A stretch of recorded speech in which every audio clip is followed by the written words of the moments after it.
shit. I can hear myself breathe. God. Okay. You guys are allowed to speak, by the way.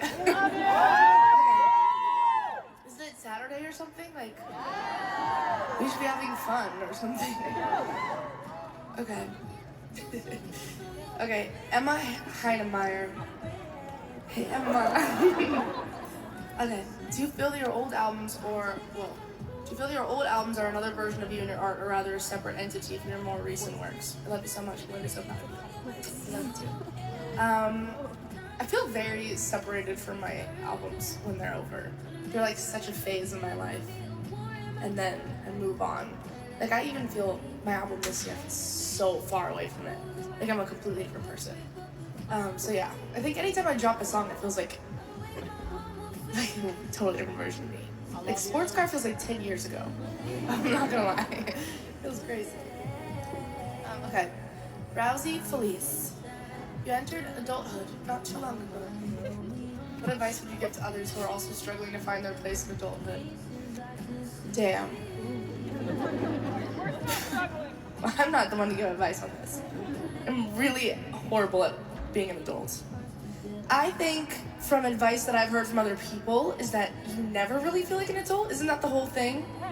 That life is... me trying to give this like elaborate speech on life. I think you just have to, the goal in life is to get as close as possible to your most authentic version of yourself, right? And I think that's picking up hobbies and figuring out how you like to live your life and your style choices and whatever. And I think that's what adulthood really is, just refining your identity. Right?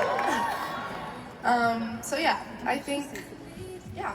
And then you figure out what kind of people you want to have in your life. I think that's the most important, is trusting your intuition and not having people who make you feel bad in your life. I think that's important. Okay, Asia. The amount of times your shoe flew off. What's your thought when it flies off? What would your thought be if your shoe fell off? Like, holy shit, my shoe's off. And I'm on stage, and people are looking at me. Yeah, I don't know, it's just, you gotta go grab it. Yeah, that was so crazy. It was also like my hometown show, like my whole family was there.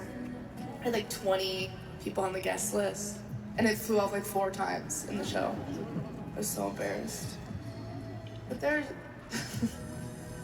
so many things that happen. Last night I got stuck in a little box under the stage. It was so claustrophobic. When was it? I think it was during Guilty Conscience. I got stuck. It was crazy. Okay, Cody Stallings. What does self-love mean to you, and how do you express it on the days you feel challenged the most by mental health? Self-love means... It's all so deep today. I think, honestly, feeling like myself is what... I feel like the days where I feel confused as to who I am as a person are the days that I don't like myself. But I think the days where I'm like, this is who I am, this is my personality, these are my tastes, these are my interests, that's when I feel good. I don't know if that really makes any sense, but I think that's why I'm also someone who like romanticizes like very physical things in my life. Like I romanticize seasons and like colors, or I'll go into like, I'll romanticize songs and I'll be stuck on like a band for like so long or whatever. I think that's important in your life to stay happy. Chris Brown. Is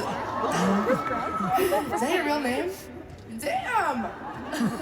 Hell yeah. Okay. If you could, that's a sick name. Okay, if you could describe this tour in 3 emojis, what would they be? Damn. I have to what? I have to do it? Okay. I don't know if I can think of any. I think, I don't know. What emojis are there? Okay, a sports car. Oh, the fire emoji. There's so much fire in this show. And blue. Sure. All of those, whatever you guys just said. All of those. Okay, yeah. Olivia Taylor.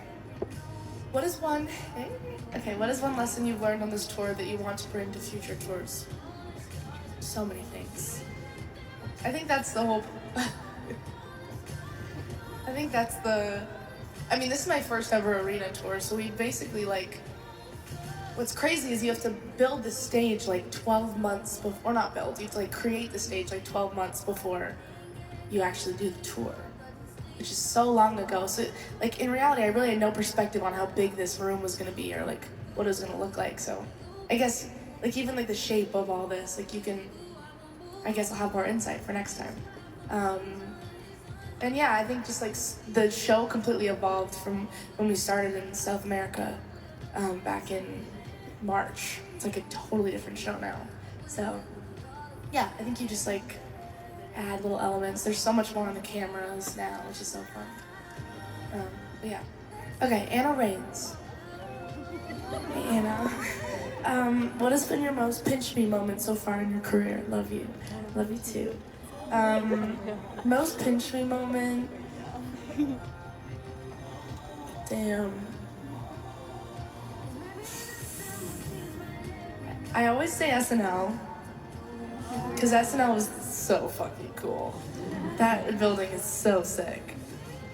Damn, I think SNL maybe would be number one.